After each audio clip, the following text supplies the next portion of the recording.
السلام عليكم. رجعنا لكم بعد غيبة وانقطاع طويل بسبب الاختبارات، لكن رجعنا لكم مقطع إن شاء الله بيعوض غيبتنا وانقطاعنا. مقطع اليوم إزالة الحكات. طبعا أنا ما أقول لك الحكات اللي تطير البوية، لا، في حكات تكون فوق البوية لكن صعب إنها تروح، فاليوم بنوريكم شلون بتروح. طبعا وش بنحتاج عشان نزيل الحكة؟ أول شيء بنحتاج موية عشان بنغسل المنطقة اللي زي ما واضح عندكم، ما هي بواضحة الحكة بس إذا غسلناها بتوضح. ونحتاج قطن ناعم، طبعا تلقاه بالصيدلية، أي صيدلية، وأي فوطة عندك، وملمع ناعم. وإذا ما عندك ملمع أو ما تقدر تشتريه، عندك WD 40.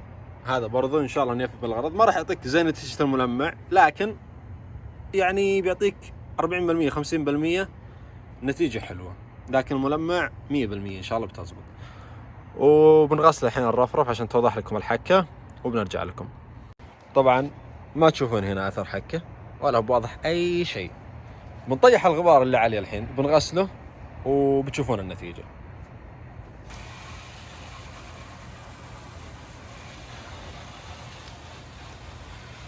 طبعا بدأت توضح الحين،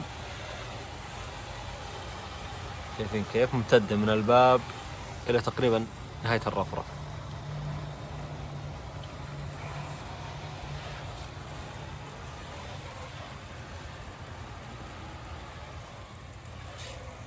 تمام، هذه هي الحكة الحين صارت واضحة للكل. تمام. طيب وش أول شيء بنسويه بعد ما خلصنا رش الموية؟ بنمسح الحين بالفوطة، بننظفه عشان يوم نشتغل على نظافة. بنمسح الحين وبنرجع لكم عشان بس ما نطول عليكم المقطع. هذه الحكة واضحة لكم، طبعا شوي كايدة من هنا، طبعا في أجزاء طايرة من البوية، هذه ما نقدر يعني نسوي بشيء، لكن هذا إن شاء الله كامل إنه يروح. شايفين تقريبا إلى هنا تقريبا. هذه الحكة يعني من بداية الباب إلى تقريبا نهاية الرفرف. فهذه بإذن الله اليوم ما راح نشوفه. وفي برضه طبعا ما راح نوقف على كذا، لا، احنا عودناكم انه بالمقطع الواحد يصير فيه اكثر من شيء. ففي مشاكل ثانية يعانون منها دايم حقين الكوري، او يعني تقريبا حقين السيارات اللي يكون وضع عليها 4 سنين 5 سنين، وتكون يعني من السيارات اللي شوي ثقيلة، دائما تواجههم هذه المشكلة. وحلها جدا بسيط، لكن ما في أحد يقدر يعني مثلا يقول لك إنه هذا بالضبط المشكلة إلا اللي جربه وزبطه يعني. طيب الحين وش بنسوي؟ بنحط الملمع، بس قبل لا نحط الملمع في منطقة هنا صغيرة اللي هي هذه بنجرب عليها وشو هذا WD 40. بنشوف نتيجته. كثير من الناس قالوا إنه يزيل الخدوش والبقع والأشياء هذه، فحنا بنجرب، ممكن يكون كلامهم صح ممكن يكون غلط، فعشان أنت كمشاهد تكون عارف حنا بنجرب لك وأنت تشوفه بعينك. طبعا خليكم مع الشغل.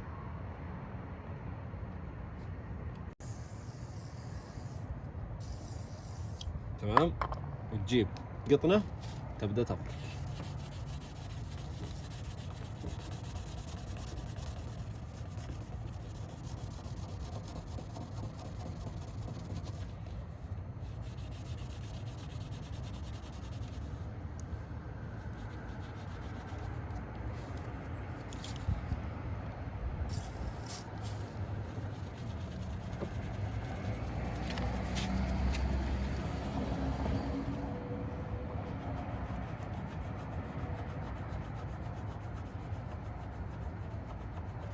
طبعا خفت شوي، لكن زي ما قلت لكم ما راح تعطيك نفس النتيجة اللي بيعطيك اياها التلميع.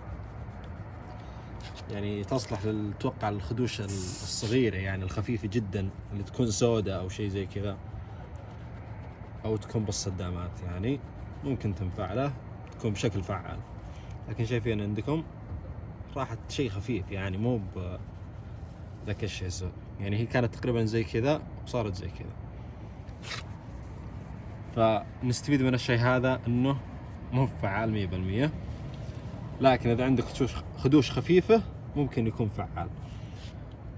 طيب الحين خلصنا من هذا، بنروح للتلميع الفعال ان شاء الله اللي هو الملمع الكاروكس. نجي هنا نفرك.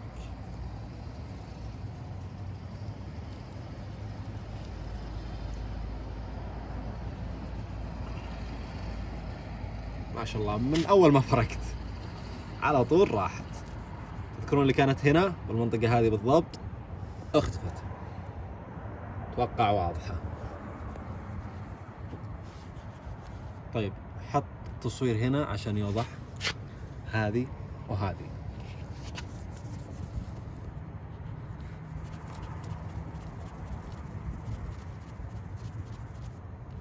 ولا كأنه صار في شيء، ما شاء الله. طبعا هذا الشيء لو بتروح المحل تلميع عشان يضبطوا لك بيرزخك 50-40 ريال، مع انه الملمع اساسا هذا الكاروكس سعر ما يجي ولا تقريبا 15 الى 18 ريال. فوفر على نفسك واشره وخذ معك قطن واشتغل بسيارتك اوفر لك. طبعا بس شايفين الحك اللي هنا هذه ما راح نوريكم احنا نشتغل به، لكن احفظوا شكله لانه بعد ما نشتغل بنصوره لكم وشلون صارت وبنرجع لكم ان شاء الله بعد الشغل. طبعا زي ما هو واضح لكم نتيجة حلوة جدا، يعني مقارنة انه ما دفعنا ولا ريال. طبعا واضح عندكم اللي هنا قدام هالكفر في شوي، هذا طاير البوية، طاير يعني ما نقدر نزين بشيء، لكن الباقي ما شاء الله جات زي الجديد الحمد لله. شايفين؟ طيب خلصنا من زيادة الحكات. وش اللي سويناه؟ الشيخ هذا كاروكس وقطن ومرش، هذاك اسحبوا عليه لانه صراحة ما اعطانا نتيجة حلوة. فالمرش والقطن والكاروكس والفوط عشان لما انك غسلته تمسح. طيب خلصنا مع حكة، خلصنا مع حكة. وش اللي فيه بعد الحكة؟ بنوريكم الحين. طبعا جينا للمشكلة الثانية اللي هي مشكلة الفصالات واصوات الفصالات. طيب وش حلهن؟ لهن حلين، ممكن يضبط معك الاول، ممكن يضبط معك الثاني، وممكن كلهم يضبطون معك. الحل الاول اللي هو تبخ عليه زي ما سويت انا قبل شوي، اللي هو WD-40 وتخليه شوي ينشف. طيب بعدين تحط عليه الحلو هذا شحم، تحط عليه شحم وخلاص ويضبط معك. ممكن يضبط معك WD-40 لحاله، ممكن يضبط معك الشحم لحاله. طبعا الشحم نتيجته 100%، لكن شلون تخليه يطول انت؟ بخ WD-40 وحط فوقه شحم وان شاء الله بتجلس معك اكثر من سنة باذن الله، ما راح تسمع اصوات. طبعا وين بنحط الشحم؟ هنا بالمنطقة هذه. الفصالات تبخ عليهن WD-40 اللي هو اللي فوق واللي تحت، والعظمة هذه السوداء تحط عليها شحم. طبعا شايفين شلون الوساخ اللي به بشكل فظيع، شايفين شلون؟ هذا اللي يخلي تطلع اصوات وتصرصر وكل بلد تسويه، لكن بعد ما نحط عليها من الشحم بتشوفون شلون تطلع. طبعا اخذنا الشحم، تاخذ شيء بسيط تحط تبدا تدهن.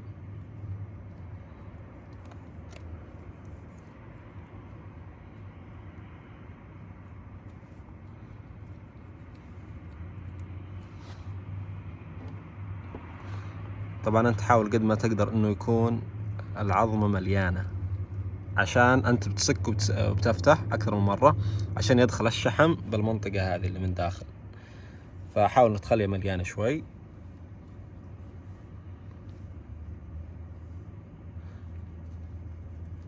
طيب هذه اخر حاجة. طبعا الشحم متوقع سعره تاخذ بريال او اقل، او ممكن تكون تعرف لك بنشر يعطيك اياه ببلاش عاد انت وشغلك، لكن هو ما يكلف يعني شيء واجد.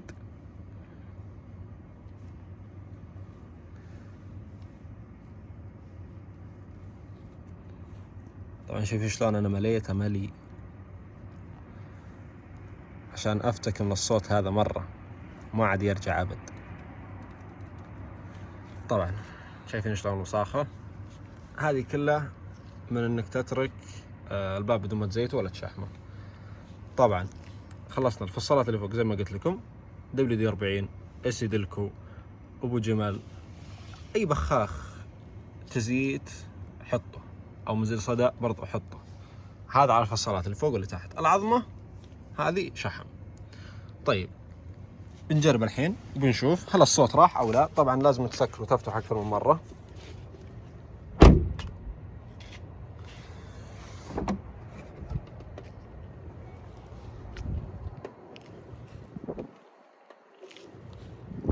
طبعا ابتل، خذ لك دقيقة كذا وانت زين الحركة هذه عشان تشحم الأجزاء الداخلية.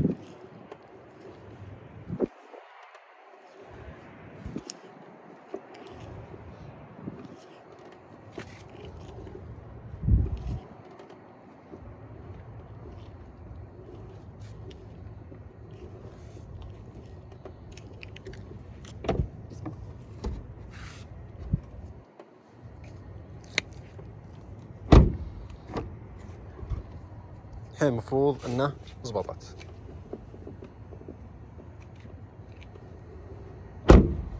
مزبوط.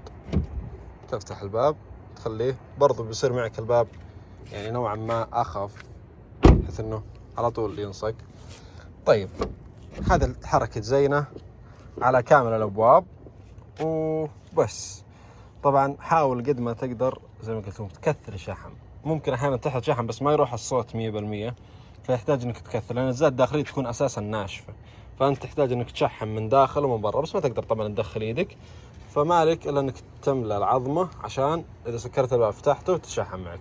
طبعا الحين الجو بارد شوي فما راح تزبط 100%، لكن اذا شحمته وجاء النهار ضربتها الشمس بيلين نفس الشحم بيذوب، وطبعا تكون انت مسكر البيبان فوين بيذوب على الاجزاء الداخليه، وقتها تزبط معك 100%.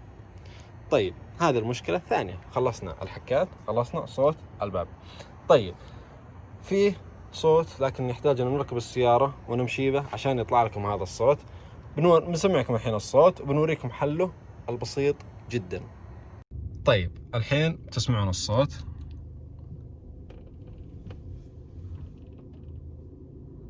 اتوقع واضح. كأنه صوت بالديكور هنا، كأنه يعني صوت تحسه قريب منك بالمنطقة هذه بالضبط. طبعا برضو في بالجهة الثانية سامعينه. طبعا الصوت يعتبر خفيف بدايته، في بعض السيارات أصواتها أقوى من كذا بكثير طبعا بمراحل. طيب وشلون نحل الصوت هذا؟ بنوقف السيارة وبنعلمكم الطريقة. طبعا الصوت جاي من هنا، منطقة هذه ناشفة لأبعد درجة، وهذه ترى اللي تطلع الأصوات القرقعة اللي كأنه صوت تحسه صوت ديكور، صوت حاجة زي كذا. طبعا شايفين شلون وسخة ومليانة تراب، هذا اللي يخليه يطلع صوت. طبعا هذا القفل برضه شايفينه اللي هو هذا اللي جاي من فوق، هذا برضه إذا قفل يطلع الصوت. طبعا واضح لكم شلون وسخ معدوم. طيب بنجيب الشيء اللي بيه ضبطه وبنوريكم إن شاء الله. تاخذ بصبعك تمام، تبدأ تدهن، كثر قد ما تقدر، كثر، لا تبخل على نفسك أبد. نزل القفل اللي هو هذا، نزله وادهنه. بس قبل لا تسكر في حاجة لازم أعلمكم إياها عشان لو نزلت القفل تسويها. طيب خذ وحط، امله، خليك ما تشوف السواد هذا أبد، ما تشوفه من الشحم.